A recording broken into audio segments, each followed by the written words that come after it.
Olá, ouvinte, espectador do programa Gente que Fala, muito boa tarde, seja bem-vindo, meio-dia em ponto, eu sou o Mauro Friesman, nós estamos no ar na Rádio Trianon, AM 740 de São Paulo, Rádio Universal, AM 810 de Santos, e você também nos vê pelas redes sociais, no Instagram, no Facebook e no nosso canal no YouTube.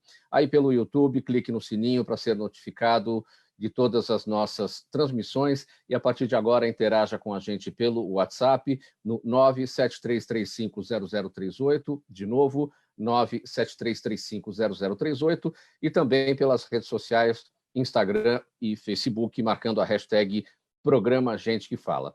E nesta edição de terça-feira, eu apresento a partir de agora as nossas convidadas, uma bancada feminina para as análises e para os debates de hoje, Sandra Cristina Domingos, coordenadora do atendimento corporativo do Senac São Paulo. Sandra Cristina, seja bem-vinda ao Gente que Fala, tudo bem? Muito obrigada, Mauro, tudo bem? Agradeço ao convite, feliz em participar com vocês desse debate. Muito obrigado por aceitar o nosso convite, um prazer recebê-la. Também com a gente, Cristina Fortunato, empreendedora e articuladora social, criadora da Rede Plena. Seja bem-vinda, Cristina Fortunato, tudo bem? Bom dia, muito obrigada pelo convite, é um prazer estar aqui com você, Mauro, para fazer esse debate. Nós agradecemos a sua presença. Também conosco, Malu Molina, cientista política e ativista social. Malu, tudo bem?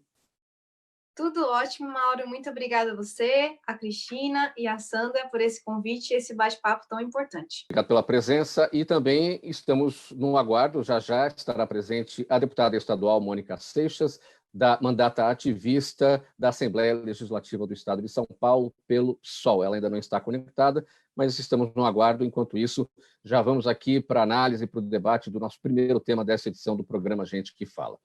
Não é só o gigantesco número de doentes e mortos pela Covid-19 que assusta. A crise causada pelo coronavírus deverá levar à maior queda do padrão de vida do país desde a década de 1940, quando começou a ser calculada a série histórica. E calculada a partir do Produto Interno Bruto per capita, a retração esperada é de 6,7% este ano, uma média que deve ser percebida nas classes mais baixas. As consequências, segundo analistas, devem ser notadas de diferentes formas na educação, no emprego, no empreendedorismo e na política a curto, médio e longo prazo. Eu começo com você, Malu Molina. Você está pessimista quanto a esses números, esses índices, essas possibilidades de PIB bem baixo, bem negativo mesmo, como apontam analistas, especialistas? Olha, eu acho que não é nem questão de ser pessimista, é questão de saber que a crise do coronavírus, além de ser uma crise sanitária e humanitária, está provocando toda essa crise econômica, como você trouxe, né? Preocupação com o PIB e queda na qualidade de vida dos brasileiros e das brasileiras. Só que, assim, a gente não pode deixar esse cenário, deixar o medo tomar conta e a gente perder a esperança. Eu acredito que o coronavírus, ele veio expor o peso das nossas desigualdades, porque a gente sabe quem é que vai mais sofrer com toda essa crise. São as pessoas pobres, as pessoas periféricas, as pessoas pretas. E a política também, ela tem mostrado o seu poder, a sua importância, porque, querendo ou não, a gente gostando ou não, são os políticos dos diversos partidos, nas diversas esferas, que estão liderando, estão na linha de frente, enfrentando também não só a crise do coronavírus, como essa crise econômica, entre outras crises que estão sendo geradas por conta desse momento da pandemia. Então, eu acredito que a mesma união, o mesmo empenho entre políticos, sociedade civil e iniciativa privada deva ser mantido para que a gente enfrente outros problemas durante e pós-pandemia. E o nosso principal problema e desafio hoje é como a gente supera as desigualdades. Porque quando a gente fala de queda no padrão de vida, a gente está falando das pessoas mais pobres, de quem mais precisa. Porque quem está trabalhando de home office, quem aproveitou esse momento para tirar férias, ou então se mudou de São Paulo para uma casa grande no interior, essas pessoas não têm queda no padrão de vida. Mas quem está desempregado, as famílias, né? 7 em cada 10 famílias já das periferias perderam renda, segundo dados do Data Favela. Então, as mulheres empreendedoras, em especial as mulheres negras, são quem mais têm sofrido com essa crise e tem muita dificuldade de acessar até o auxílio emergencial proporcionado pelo governo, por conta de crédito negativado, muitas vezes por conta sua atividade empreendedora e autônoma. Então, a gente tem que criar mecanismos via políticas públicas para que a gente consiga dar conta de atender essa crescente demanda e reverter esse quadro das desigualdades.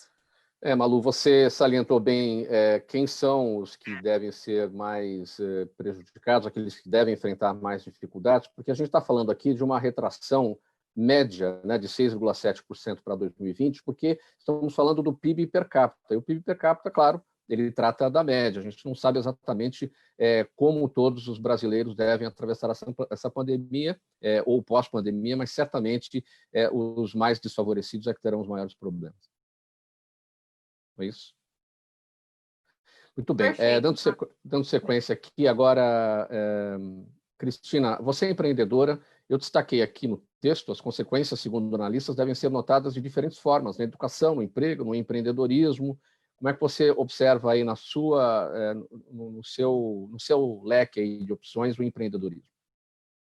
Eu acredito que também é uma grande saída, né? Antes dessa crise coletiva, a gente já vivia uma crise particular, crise financeira, vários tipos de crise. Então, essa crise coletiva veio a calhar e o empreendedorismo está sofrendo ainda, mas eu acho que unidas com criatividade, com poder colaborativo, a gente consegue, na nossa cidade, no nosso bairro, fazer a economia local circular através do quê? Do apoio dos pequenos negócios, através do poder colaborativo, né? Nós acreditamos que temos muito que trabalhar ainda. Essa crise aí, ela é o início de grande trabalho que a gente vai ter que ter pela frente. Não podemos ficar de mão atada. Eu costumo dizer que é mão na massa, porque muitas pessoas que estão na rede plena são pessoas que trabalham fora e estão também achando um meio de empreender nessa crise, fazendo artesanato, fazendo bolo, fazendo qualquer tipo de empreendedorismo para que possa ajudar a sua família. Porque a mulher, ela é o arrimo da família. E acredito que o empreendedorismo também vai fazer com que possa fazer essa troca, né, do poder colaborativo. E a gente espera, sim, que a política pública venha nos apoiar cada vez mais, né? Eu tenho aí grande parceria com o Sebrae, tem disponibilizado muito curso, porque os pequenos estão sofrendo, sim, porque quem já estava na tecnologia está se dando muito bem, mas os pequenos que não estavam na tecnologia, não sabem nem mexer com a ferramenta de tecnologia, estão sofrendo muito para colocar a sua empresa presencial na rede social. Então, esse apoio que a gente quer dar para os pequenos empreendedores, que é levar a tecnologia, né? Levar a tecnologia, levar a informação, levar a inovação e a criatividade, porque eu acredito que a pessoa tiver uma criatividade naquele produto que ela trabalha, que não pode ser mais presencial, e ela tiver criatividade de levar para o digital, com certeza ela vai atender os seus clientes no digital também. Isso é a nossa força colaborativa aqui, porque nós somos responsáveis pela saúde de onde moramos. Então, hoje, a pessoa está muito difícil ir para o centro da cidade fazer as suas compras. Então, a gente indica, faça a sua compra no local onde você mora, para que que circule a economia local, né?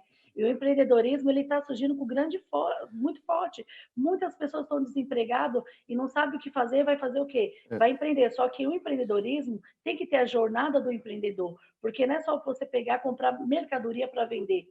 Precisa ter uma boa gestão, uma boa educação financeira, para que as pessoas possam encarar também o empreendedorismo como uma fonte de renda principal. E a partir da Rede Plena que você criou nesse período aqui de pandemia, como é que você tem observado o despertar das pessoas no sentido de empreender na área de tecnologia? Porque muita gente não tinha o menor conhecimento do que era tudo isso e acabou tendo que partir pela dor mesmo, não pelo amor, né?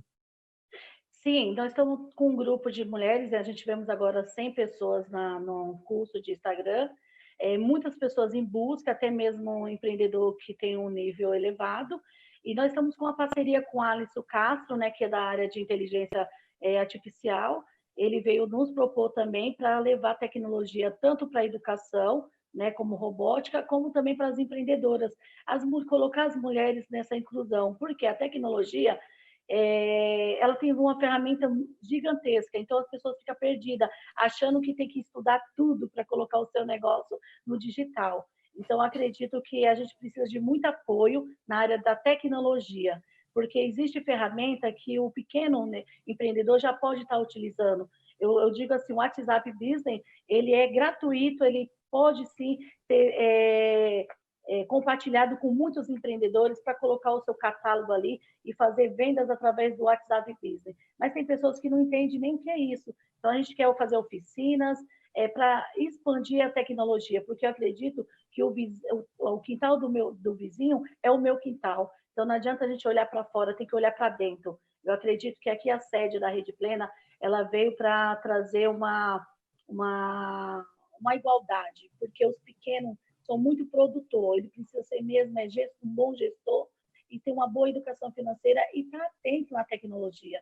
Tem que abrir mais frente de curso para que as pessoas possam usar essa ferramenta, que é uma grande ferramenta que hoje não tem para correr, não tem para onde correr, né? A gente sabe que está voltando a atividade aos poucos, mas não vai ser todos os clientes que vai voltar ao normal.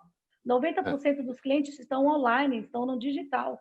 Então, a pessoa tem que se adaptar, inovar e ter criatividade. Não é fazer uma coisa nova, construir algo novo. É pegar o que você já tem e transformar naquilo que você pode entregar para o seu cliente através do digital. Certo.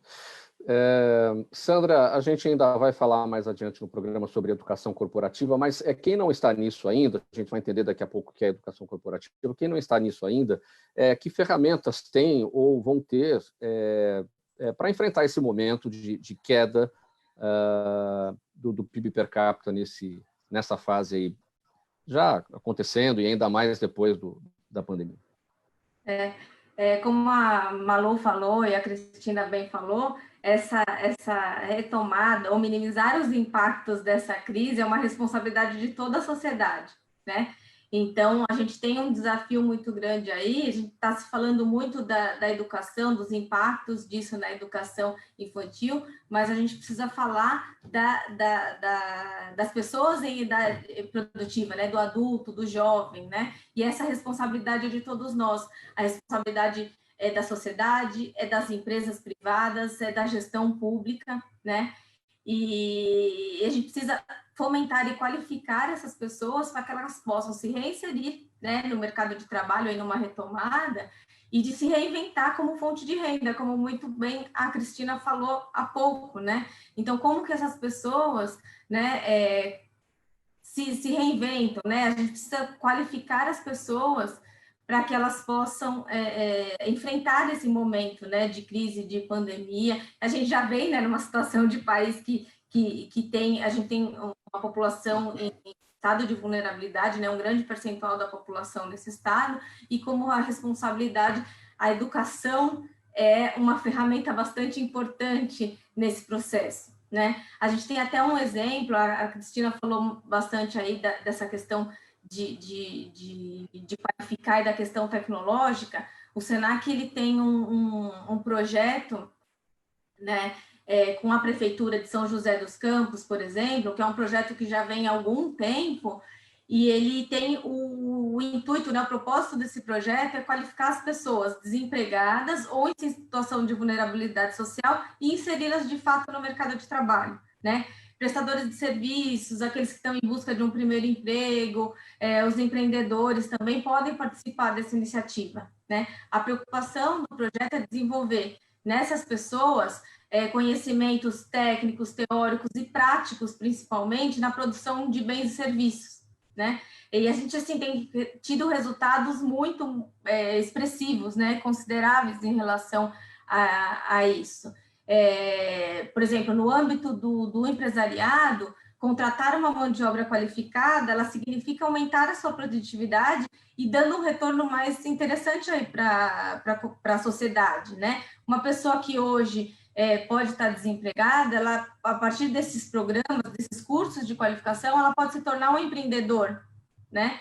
ela pode se tornar um empreendedor e até um empregador de outras pessoas. Ela contribui com o desenvolvimento aí, não só dela, pessoa dela, de sua família, mas como da sociedade, né? Só para exemplificar para vocês, nos últimos 3 anos, esse projeto ele ofertou mais de 5.000 vagas em cursos, tá? Gratuitos para a comunidade.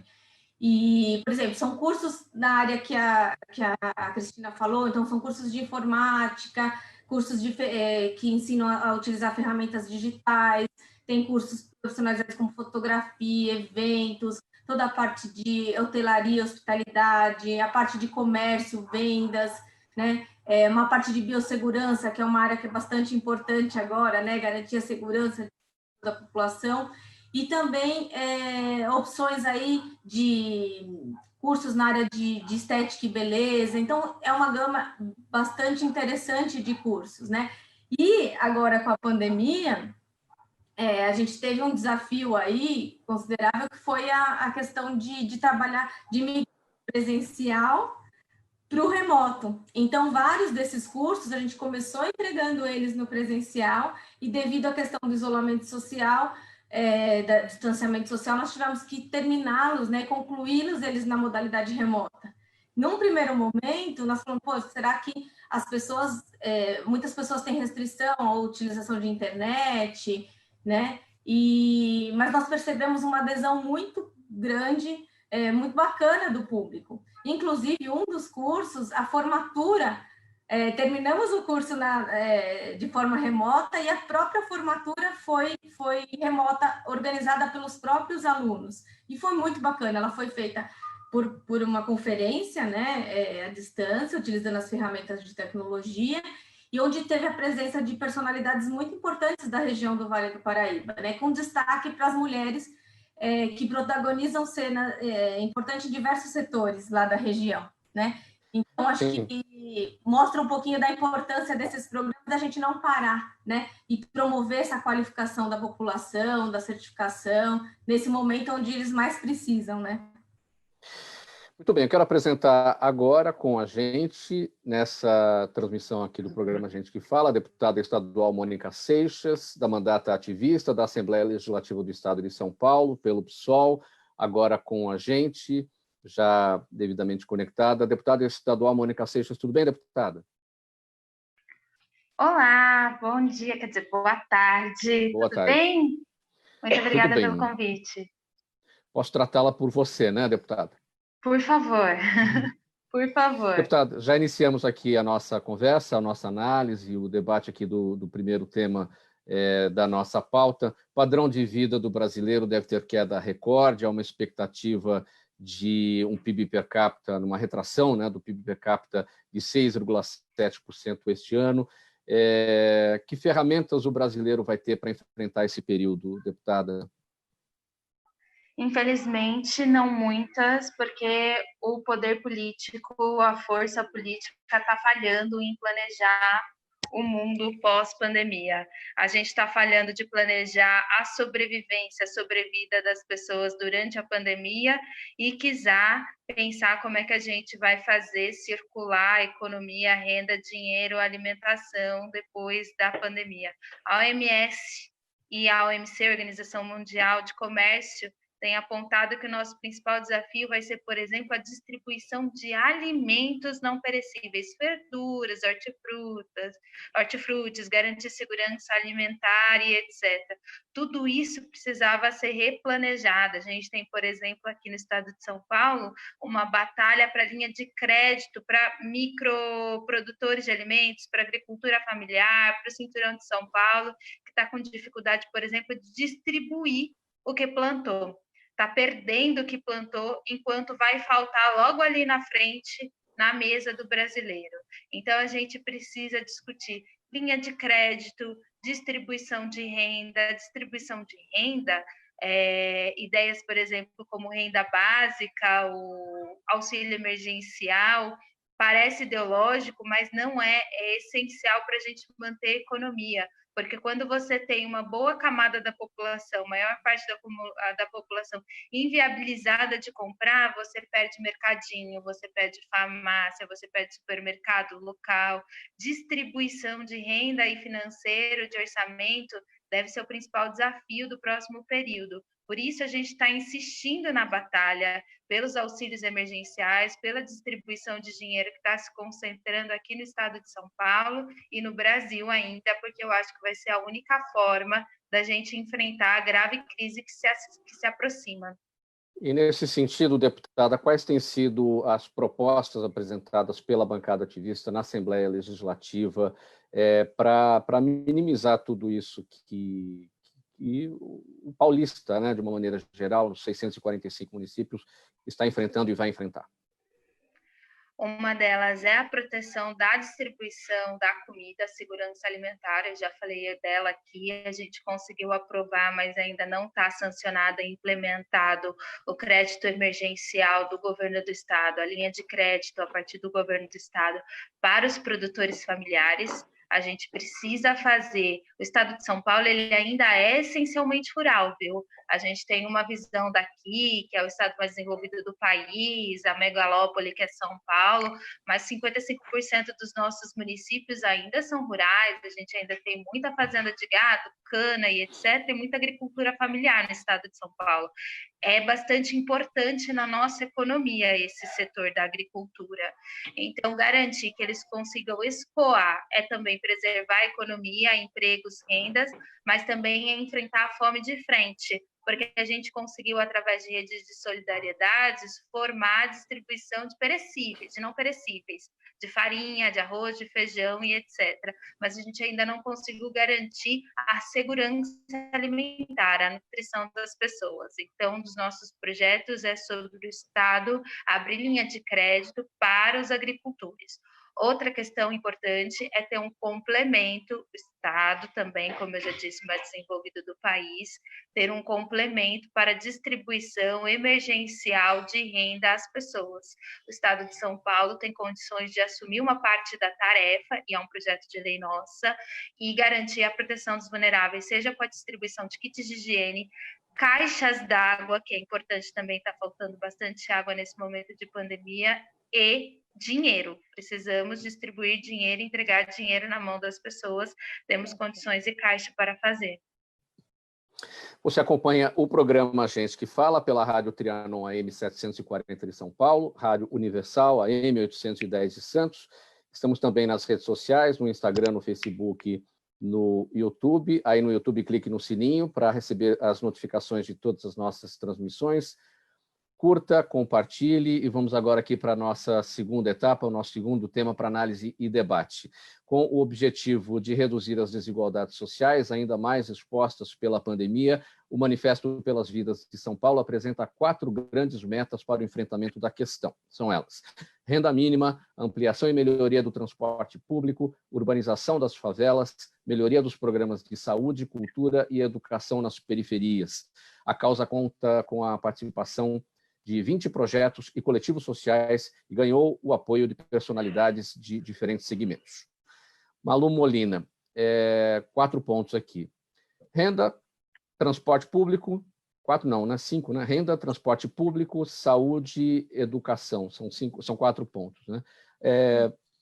Administrar e eleger prioridades, né? Tá até difícil eleger prioridades, né? Porque tudo hoje em dia virou prioridade na situação em que estamos, né? Perfeito. Mauro, como você falou, logo no início da pandemia, a gente já percebeu que a crise do coronavírus ia agravar a crise das desigualdades. Então, a gente estava olhando para esse aumento e também para a importância, como eu falei no começo da nossa conversa, da política para assumir essa liderança, essa linha de frente e não deixar que a crise das desigualdades seja ainda pior e mais devastadora que a crise do coronavírus. E, para isso, a gente precisa manter a mesma união que a gente tem hoje entre sociedade, entre políticos e iniciativa privada para enfrentar essa crise de frente. Então, a nossa proposta é um olhar diferente para uma luta histórica tão antiga e tão urgente que é a luta da igualdade. São Paulo é, como a gente tem falado, a cidade mais rica não só do país, mas também da América Latina. Mas rica para quem? Se a gente tem 3 milhões de pessoas, segundo os dados da Serrab, que estão vivendo hoje em moradias extremamente precárias, em área de risco, sem ter direito, por exemplo, acesso ao saneamento básico, que seria o mínimo para a gente conseguir, por exemplo, combater o coronavírus. Lavar as mãos ainda é um privilégio e não um direito na cidade mais rica do país. Então, a gente está propondo uma agenda de políticas públicas que vise o efetivo combate às desigualdades e a promoção de uma maior igualdade entre os espaços da cidade, né? Que hoje a gente tem, dentro da cidade de São Paulo, alguns bairros que têm um IDH, um Índice de Desenvolvimento Humano, comparado aos países mais desenvolvidos do mundo, como pode ser os países nórdicos da Europa, como o caso da Suíça. E poucos quilômetros separam de um IDH muito baixo, de países que enfrentam, enfim, muitas dificuldades por conta da extrema pobreza, como é o caso da Etiópia. Então, isso tudo dentro de uma mesma cidade. E esse é o nosso principal desafio hoje. Então, a gente está propondo essa agenda de políticas públicas e para a gente chegar lá, e aí que está o nosso olhar diferente para essa luta da igualdade. A gente vai precisar de muita união, construção coletiva e empenho nos próximos 4 anos, mas começando desde já, para que seja uma agenda de Estado, suprapartidária, e não apenas uma agenda de governo, que de 4 em 4 anos muda e tudo cai, e a gente acaba ficando no meio do caminho e não consegue avançar para frente. Então, falando brevemente, a gente tem essas 4 metas. A primeira, como a gente já falou aqui, a Mônica, as meninas também comentaram, é a renda básica, uma renda mínima para hoje quem mais precisa na cidade de São Paulo, Malu, e nós temos recursos para fazer isso. Por que 4 anos, Malu? É um tempo de um mandato? 4 anos, a gente quis, a nossa proposta é que a gente consegue avançar 40 anos em 4, com a mesma união e empenho que a gente tem feito para combater o coronavírus. Esse avanço, né, da gente lutar para conseguir uma injeção, para conseguir uma vacina, para conseguir uma proteção. Então, é mais ou menos essa nossa proposta, de avançar muito nesses próximos 4 anos. E a gente pegou 4 anos justamente por ser o tempo de um mandato hoje no Brasil e fazer essa analogia. E também porque são 4 metas. Então, a nossa proposta é condensar essas 4 metas nesses próximos 4 anos, que vão desde a renda básica, olhando também para o transporte público, e as outras 2 metas têm a ver com a questão do desenvolvimento local, olhando principalmente para as regiões mais periféricas e mais pobres da cidade. Quando a gente pensa em 4 anos, é um tempo muito rápido, muito curto, né? A gente pensa em algo que é urgente, né? Só que a urgência da população, a urgência da renda mínima, a urgência da melhoria do transporte, a urgência da melhoria da saúde, da educação, enfim, é diferente da urgência da política. Qual que é a proposta de vocês dentro, né, do que a gente entende por política bem feita, levada a sério por aqueles que fazem política, a serviço do bem comum? Qual a proposta que vocês têm para que essa urgência da política seja uma urgência, digamos, mais urgente, mais próxima daquilo que a população precisa? Perfeito. Então, a nossa proposta é que justamente também esse novo olhar para a forma como a gente faz política. A política, hoje no Brasil, a nossa democracia representativa, ao mesmo tempo em que ela coloca um representante da população no poder, ela está separando as pessoas desse poder.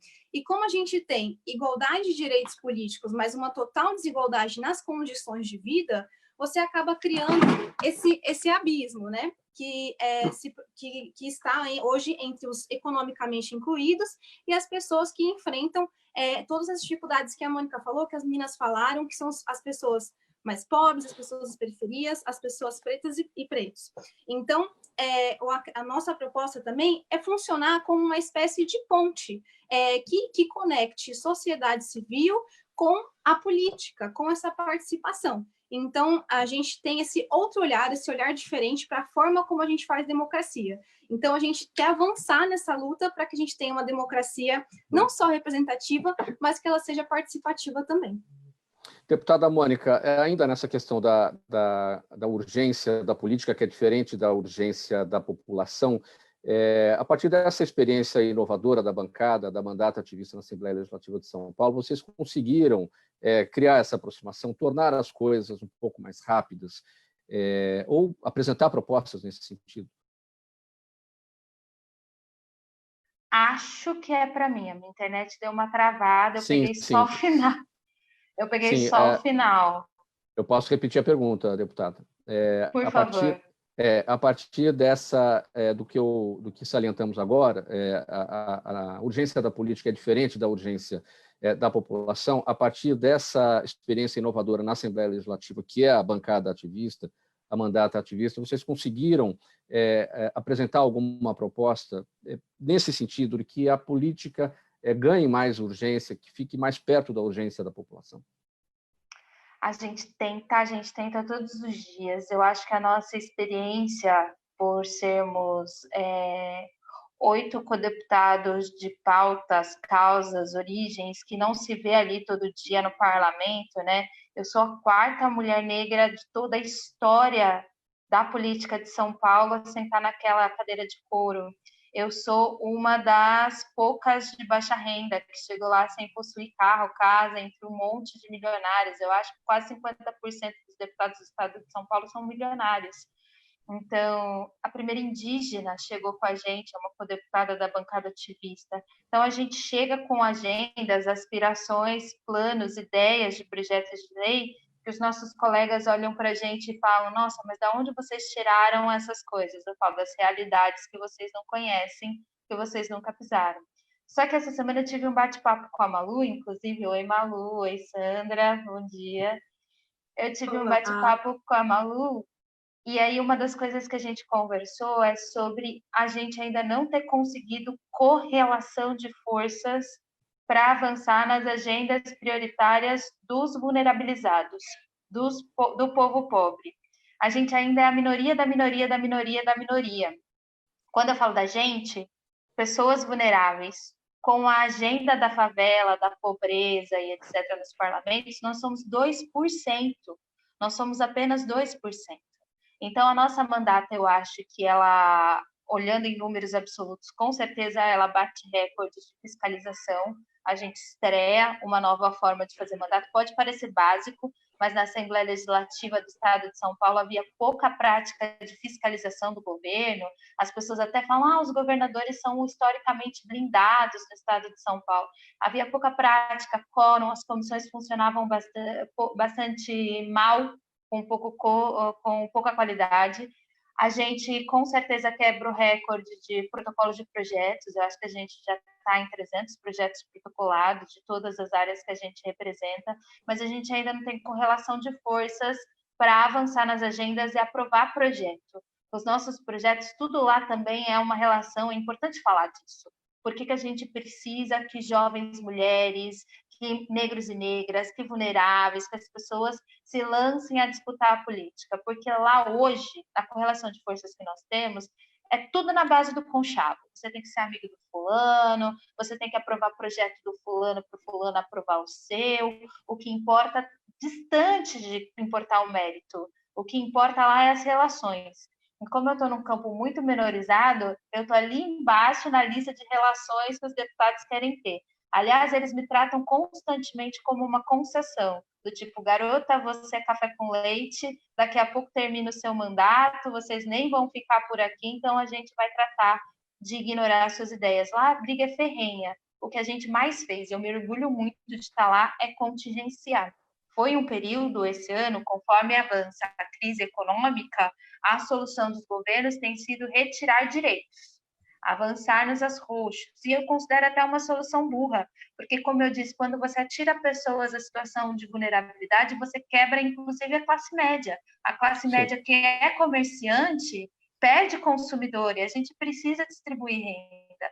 Mas a gente contingencia ataques aos serviços públicos, Serviços públicos são importantes para nós, não só porque a gente quer defender aquele cunhão de trabalho, mas porque o serviço público garante serviços essenciais gratuitos às pessoas mais pobres. É essencial, inclusive, para a pauta antirracista. A pauta antirracista, eu como negra, preciso dizer que a gente precisa ainda acessibilizar as pessoas negras, que são a maioria entre os miseráveis, à educação, à saúde, ao ensino superior, e a gente não vai conquistar isso sem o serviço público. Certo. Então, lá na Assembleia Legislativa, infelizmente, nesse momento, a gente ainda está muito no contingenciamento, porque esses anos têm sido os anos de muitos ataques aos poucos direitos adquiridos. Os pobres, os periféricos têm perdido os direitos no Brasil. É importante falar disso. Seguindo com o próximo tema, nessa edição do programa Gente que Fala, aumentar a produtividade em tempos de crise com recursos reduzidos é um grande desafio para os gestores, e uma das saídas está no aprimoramento da formação dos funcionários. Pensando nessa questão e no tempo livre que muitos conseguiram ter nessa quarentena, o SENAC disponibilizou gratuitamente diversos cursos de extensão universitária nas áreas de gestão, negócios, empreendedorismo, educação e saúde, além de uma série de cursos livres sobre nutrição, beleza, saúde emocional, autoliderança e educação financeira. Sandra, o que estamos falando de, claro, de educação corporativa no Brasil? O que a sociedade precisa saber a respeito deste tema, educação corporativa? Bom, como nós falamos até agora, né, todas as meninas falaram, a responsabilidade ela é de todos, né? Então, não só da gestão pública, mas da iniciativa privada, né? Todos têm que se unir em prol desse desenvolvimento e da qualificação, né? E do desenvolvimento social, né? Aí, pensando nos impactos que nós falamos até agora, o SENAC disponibilizou esses cursos gratuitos, né? Pensando na necessidade imediata da sociedade e no desenvolvimento pessoal e profissional, aí cumprindo o nosso papel, nossa responsabilidade dentro desse cenário, né? Falando desses desafios, né, que você comentou dos gestores, as empresas elas precisam aumentar a produtividade delas nesse momento de crise com recursos reduzidos, né? Então, esse tem sido o grande desafio das empresas. E a educação corporativa, a gente entende como uma ferramenta bastante importante nesse processo de retomada e de desenvolvimento, né? A educação corporativa nada mais é do que uma organização, um sistema, né, que organiza ações de aprendizagem, né? E tanto para os colaboradores, né, pensando nos resultados das metas das empresas, colaboradores, mas também na responsabilidade social, na responsabilidade dessas empresas em relação ao desenvolvimento da sociedade como um todo, né? Pensando nesse momento de crise, o que é preciso, né? As empresas elas precisam intensificar ações de motivação, né? Estabelecer comunicação clara com todos os colaboradores, precisa ofertar cursos e ações educacionais que, de fato, aproxime e obtenha o engajamento desses colaboradores, né? O que a gente está sendo mais demandado hoje por essas questões pelos impactos psicológicos do isolamento social, dos problemas socioeconômicos, né? São principalmente as competências comportamentais e emocionais, e as empresas, as organizações, né, de um modo geral, elas têm um papel fundamental nisso, né? Então, elas precisam mostrar para os seus funcionários como lidar e ter o controle do estresse, da angústia, do pânico, né? Que esse momento traz, como fazer a gestão do tempo, e assim ela tem uma equipe mais engajada, mais saudável, né? Outros programas também que estão sendo muito demandados aí nesse momento são liderança, vendas, né? Para que Desculpa, Laura, você queria falar alguma coisa? Minha internet... Quais são os desafios em relação aos formatos de aprendizagem? Porque agora é tudo com vistas à tecnologia, é diferente dos modelos presenciais e sem tecnologia. Tudo ainda está sendo aprendido nesse aspecto, né? Na coisa do formato de aprendizagem. Exatamente, né? Então, assim, tanto a responsabilidade das empresas privadas e das empresas públicas, né? O desafio ele se tornou maior ainda nesse momento, né? Então, trazer qualificação para a população no momento que você está pensando, você te exige, né? Um distanciamento social, né? E uma agilidade na implementação dessas ações. Então, está obrigando as organizações, tanto públicas privadas de trabalhar a educação à distância, né? E o avanço da tecnologia, o acesso à internet, hoje todo mundo tem celular, né? Tornou essa educação à distância mais factível para essas ações, né? Então, hoje a gente está conseguindo atingir um número maior de profissionais e um engajamento maior também, né? Porque a educação à distância, ela faz com que as pessoas consigam ter acesso ao conhecimento, ao curso, no seu dia a dia, né, sem atrapalhar, vamos dizer assim, né, as suas atividades, tanto pessoais quanto profissionais, e ela reduz um investimento de tempo e de recurso nesse engajamento. Então, a gente percebe que, tanto eu citei há pouco, né, a gente fez formações com o público em vulnerabilidade social, com várias prefeituras, utilizando a metodologia remota, né, utilizando ferramentas de tecnologia, para que pudéssemos dar continuidade a essas formações, principalmente nesse momento. E oferecendo também cursos de qualificação no sentido do uso da tecnologia. Acho que a Cristina Fortunato colocou bem isso, que hoje é uma necessidade bastante importante que as pessoas saibam lidar, conheçam as ferramentas e utilizem delas para a sua geração de renda, para a sua empregabilidade. Então, é nesse sentido que o Senac tem trabalhado para ajudar a sociedade como um todo. Você acompanha o programa Gente que Fala pela Rádio Trianon AM 740 de São Paulo, Rádio Universal AM 810 de Santos. Também estamos nas redes sociais, no Instagram, no Facebook e no nosso canal no YouTube. Cristina Fortunato, o empreendedorismo feminino vem chamando a atenção no mundo empresarial contemporâneo, tanto por seu crescimento quanto pela qualidade que vem demonstrando. E, nesse sentido, ganha destaque por aqui a Rede Mulher Plena, que vem mobilizando e modificando por meio do empreendedorismo muitas trajetórias da vida financeira de famílias. São mulheres que empreendem com a iniciativa e com o poder colaborativo que vigora ainda mais nessa fase, nessa etapa com o Covid-19. Cristina, quantas mulheres empreendem no Brasil? Existem estudos, existem números? Tem bastante mulheres já, né? O empreendedorismo feminino, 90% das mulheres, né, são arrimo da família, mesmo elas trabalhando no tradicional, elas também empreendem fora para complementar a renda. E elas acham que é um simples trabalho, mas na verdade é um empreendimento, né? Então, a Rede Plena, ela vem crescendo aí, em 8 anos de empreendedora, eu tive muitos desafios. Aí eu falei assim, acredito que o desafio que eu passei como empreendedora é que todas as mulheres passam também. Aí eu fui participar de um programa que chama Programa 1000 Mulheres, onde lá eu fui passar por um processo de aceleração, e aonde eu comecei esse movimento de mulheres. E hoje a gente conta com mais de 1000 mulheres que passou pela Rede Plena. Hoje nós temos 600 mulheres em busca de mais qualificação, capacitação. O que as empreendedoras estão cansadas é de ficar comprando cursos e cursos e cursos e não pôr a mão na massa. Então, a Rede Plena vem com essa visão do quê? De capacitar e pôr a mão na massa, capacitar e pôr a mão na massa. Porque a mulher empoderada é aquela mulher que tem liberdade financeira, ela vai se empoderar dentro da casa dela, ajudar a família e a sociedade, né? Então, a gente vem trazendo vários cursos e agora a gente está com 100 mulheres desempregadas dentro da Rede Plena pedindo oportunidade de trabalho. A Rede Plena vem trazendo agora um curso que chama Secretariado Remoto, para que essas empreendedoras que ficaram sem seu investimento, que fechou o restaurante, quebrou, teve alguma dificuldade, elas querem se colocar de novo no mercado de trabalho para depois conseguir o seu capital para investir de novo o seu empreendimento. Então, a gente está vendo um curso de secretária remoto, assistente virtual, para que essas empreendedoras possam estar também ativa, né?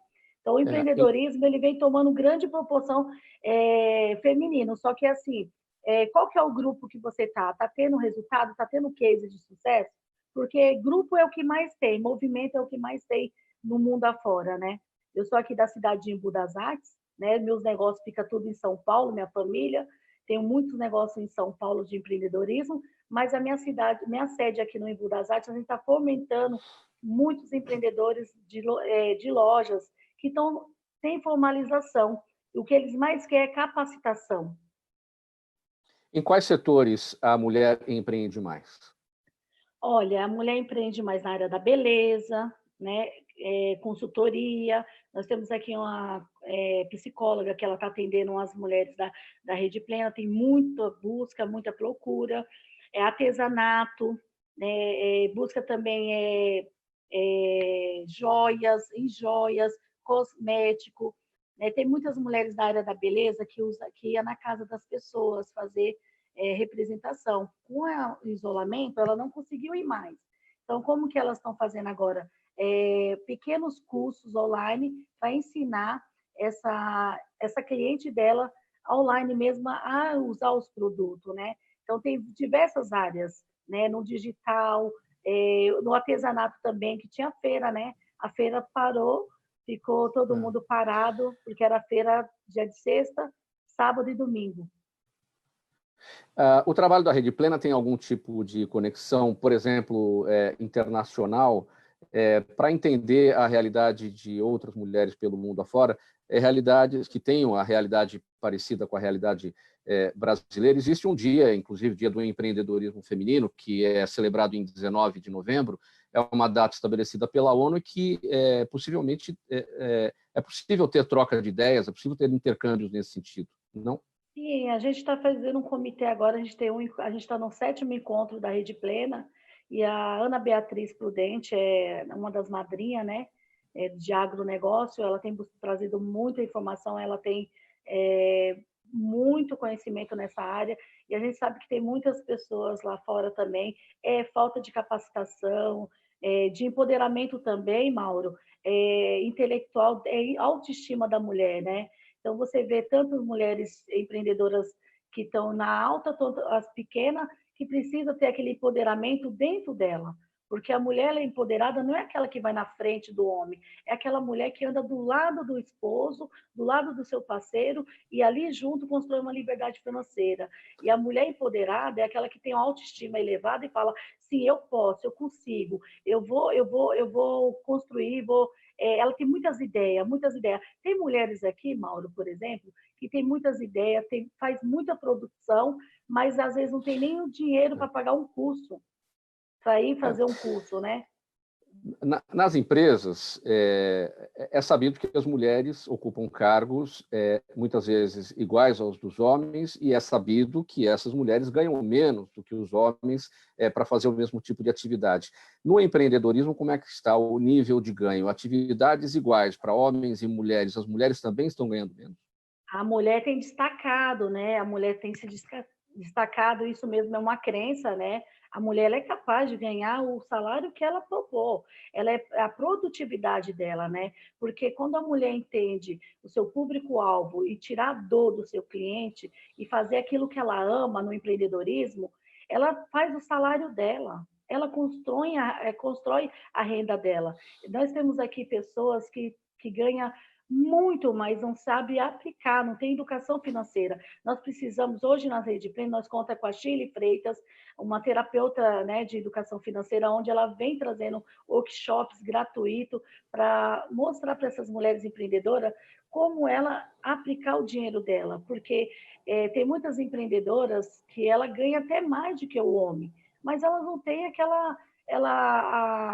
lidar com o dinheiro, aquela crença limitante que vem lá de trás, precisa fazer um processo de capacitação, de empoderamento, para que elas possam entender que elas têm que ter essa educação financeira.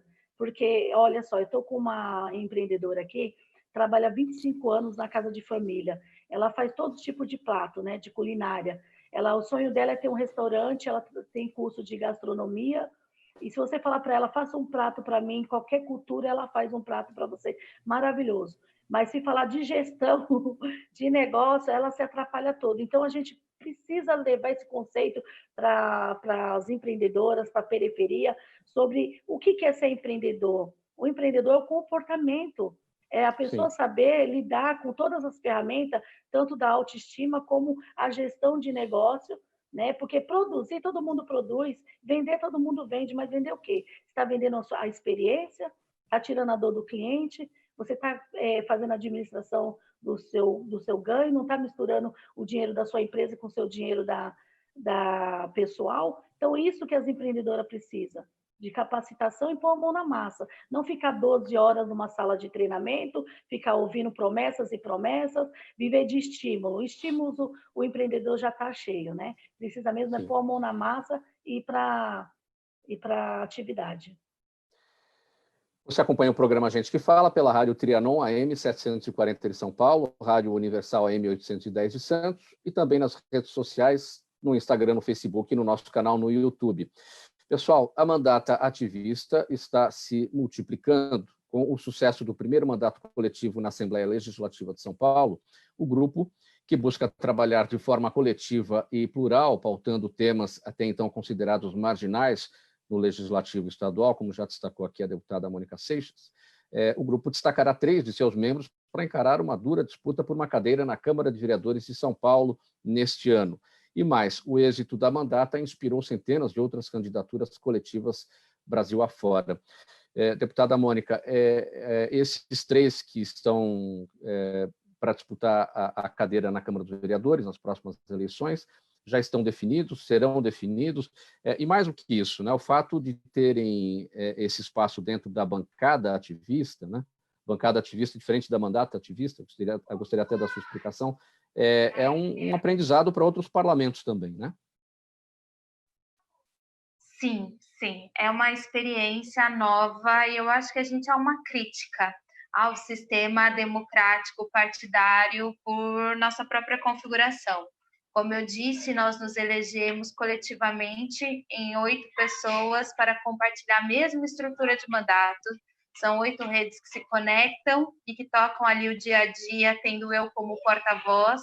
A justiça, a sociedade entende Mônica como deputada, mas Mônica é porta-voz de 8 coletivos, que tem indígenas, negros e negras, agroecologistas, mulheres, crianças, a parte da infância também está representada até com a participação de crianças dentro do nosso mandato.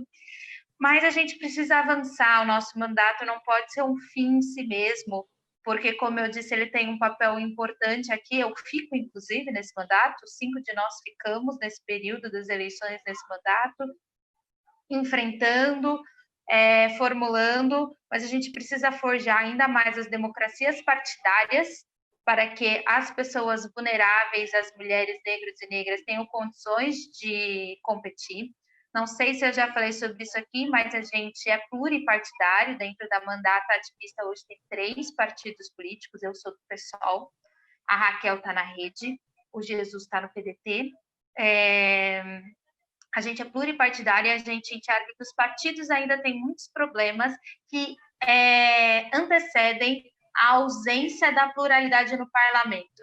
Se a gente tem partidos de coronéis, tem sempre aquela figura pública, aquele candidato, que é candidato porque ele é o maior nome do partido e vai continuar sendo. A gente não tem condições, se a gente não tem financiamento, a gente não tem condições. Então, 3 de nós vão sair candidatos aqui em São Paulo, cada um por um partido, PSOL, Rede, PDT.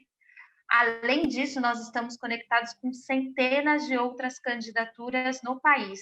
A gente tem uma plataforma de candidaturas coletivas, serão centenas no estado de São Paulo dentro da vereança, no país também na vereança, porque o nosso objetivo mesmo é virar a mesa do poder e acessibilizar aqueles que não contam. Vocês estão falando aqui da educação para empreendedorismo, ninguém dá educação para política para a gente, ninguém dá educação para eleição.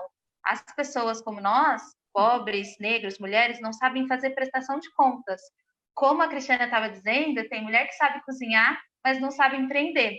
Tem gente que sabe tudo sobre o meio ambiente, mas não sabe prestar contas para fazer uma eleição. Esses 3 que sairão para a disputa de uma vaga na Câmara dos Vereadores de São Paulo, eles saem para a disputa no mesmo formato. Você falou, deputada, um do PSOL, um do PDT e outro da Rede. Cada um vai formar a sua bancada ativista ou serão nomes que vão ocupar a cadeira e daquela forma tradicional que conhecemos, fora de uma bancada ativista? Está muito plural a forma como cada um está encontrando o seu caminho partidário e as disputas que tem que dar para dentro e para fora. A Raquel na Rede está disputando no sistema deles, eles decidem por consenso, no pessoal a gente teve prévias, mas a Raquel está disputando para ser a possível candidata à prefeitura pela Rede Sustentabilidade. a codeputada Raquel, da bancada ativista. A Érica Hilton vai sair numa candidatura própria. Ela é uma mulher trans, e eu acho que esse fato já gera pauta o suficiente. A gente sentiu que os indígenas e os LGBTs ficaram meio apertados dentro de um mandato coletivo. É muita urgência e precisa de um mandato próprio para dar vazão para todas as questões que necessitam. É preciso falar que no mandato coletivo as pautas se apertam, a gente divide o mesmo advogado. Imagina, coitado desse profissional. O Jesus vai sair numa candidatura coletiva no PDT com o movimento negro e o movimento cultural. Então, cada um está encontrando o seu caminho dentro das estruturas partidárias, o que precisa forjar dentro dos seus próprios partidos. Pessoal, mas a gente continua juntos. Okay. No futuro, um gabinetão. Perguntas da nossa audiência agora, muita gente participando, fazendo os questionamentos aqui pelas redes sociais. Eu quero pedir a gentileza para vocês, bastante objetividade, para que a gente consiga responder. Tem uma pergunta para cada uma aqui. Eu deixei o tempo avançar, tinha muita coisa para perguntar, e espremi os nossos ouvintes e espectadores aqui no finalzinho. Malu, a Juliana Souza está no YouTube, ela quer saber, porque apesar de ouvirmos falar tanto sobre renovação na política, ainda vemos tão poucos jovens eleitos. Pesa mais a falta de espaço ou a falta de vontade? É a Juliana Souza no YouTube que pergunta. Bem objetivamente, Malu. Juliana, falta, como a Mônica disse, educação cívica, educação política, falta espaço. Eu sempre falo que o financiamento, por exemplo, de campanhas, não é o principal problema da política, mas é o primeiro problema. A gente não sabe fazer campanha, às vezes a gente sabe fazer política pública, mas não sabe como chegar nesse espaço, e são criados diversos mecanismos que nos afastam de lá, e a gente acaba ficando subrepresentado ou não representado. Então, a gente tem um papel muito importante, enquanto sociedade, de procurar candidatos da renovação, jovens, mulheres, periféricos, pretos, LGBT, indígena, e toda a diversidade do Brasil, que hoje não está nesses espaços de poder, justamente pela nossa enorme desigualdade social. Então, é falta de espaço, não é falta de vontade política. Cristina, a Fernanda de Vila Beatriz pergunta, bem objetivamente também, a visão que a mulher tem de uma empresa é realmente diferente da visão de um homem? Há setores em que ela se sai melhor ou pior do que os homens apenas por serem mulheres? Pergunta da Fernanda. A mulher se conhecendo, ela é capaz de estar trabalhando em qualquer setor, independente da empresa, se o homem está numa empresa ou ela está empreendendo, né? Eu acho que essa mulher se capacitar, buscar mais informação. Nós temos aí uma parceria com a Severina do Brasil, que é a mulher que põe a mão na massa, né? Mulher que trabalha na construção civil. Então, ela entrega para você uma casa, um apartamento, porque ela se capacitou, ela aprendeu a fazer aquela ferramenta, aquele trabalho. Então, vai muito da capacidade da mulher buscar informação, buscar treinamento. Sim. E se adaptar naquilo que ela quer, né? Não é uma concorrência, mas eu acredito que tem coisas que só o homem faz, tem coisa que é só o talento da mulher, mas se a mulher buscar aprender uma atividade, ela vai conseguir fazer até muito mais. Sandra, Daniela Neves, nossa audiência no Instagram, pergunta para você. O Senac mudou o foco de seus cursos por causa da pandemia, ou seja, criou novos cursos e cancelou outros por causa dessa mudança na vida das pessoas? O Senac São Paulo ele não muda a sua essência e o que ele faz de fato de curso. Então, os cursos do Senac eles são focados na atividade prática, no dia a dia do desenvolvimento profissional. O que a gente tem feito é adequando a metodologia e como que esse programa chega, enquanto a gente tem seguir esses protocolos de distanciamento social. Então, a natureza e o foco dos treinamentos ele não muda. Tá? Até porque o Senac sempre foi focado na prática, né, no desenvolvimento profissional das pessoas. Então, sim, a gente está se adequando ao distanciamento. Deputada Mônica Seixas, Júlio Duarte, nossa audiência no Facebook, em pouquíssimos segundos, deputada, por favor. Na sua opinião, os protestos contra o racismo e pela democracia terão reflexo nas eleições? A quarentena atrapalhou as manifestações? Tenho certeza que a luta de negritude vai sim se refletir nas eleições, porque a nossa maior pauta é política e passa pelo processo democrático. Tenho certeza que as pessoas estão organizadas pelas ruas, pelas redes, para ocupar os espaços de poder. Eu acho que a pandemia também fez a gente pensar em novas formas de se manifestar E eu acho que a gente pode entender o tamanho da coisa quando, mesmo com medo de morrer pelo Covid, as pessoas foram sim às ruas e continuam muito mobilizadas para tornar o tema muito abrangente e presente nas redes. Não temos tempo aqui para as despedidas, apenas o agradecimento, meninas. Deputada estadual Mônica Seixas, da mandata ativista da Assembleia Legislativa de São Paulo pelo PSOL, Sandra Cristina Domingos, coordenadora do atendimento corporativo do Senac São Paulo, Cristina Fortunato, criadora da Rede Plena, e Malu Molina, cientista política e ativista social. E o agradecimento a você, ouvinte, espectador, a razão da nossa presença aqui todos os dias. Tchau, até amanhã.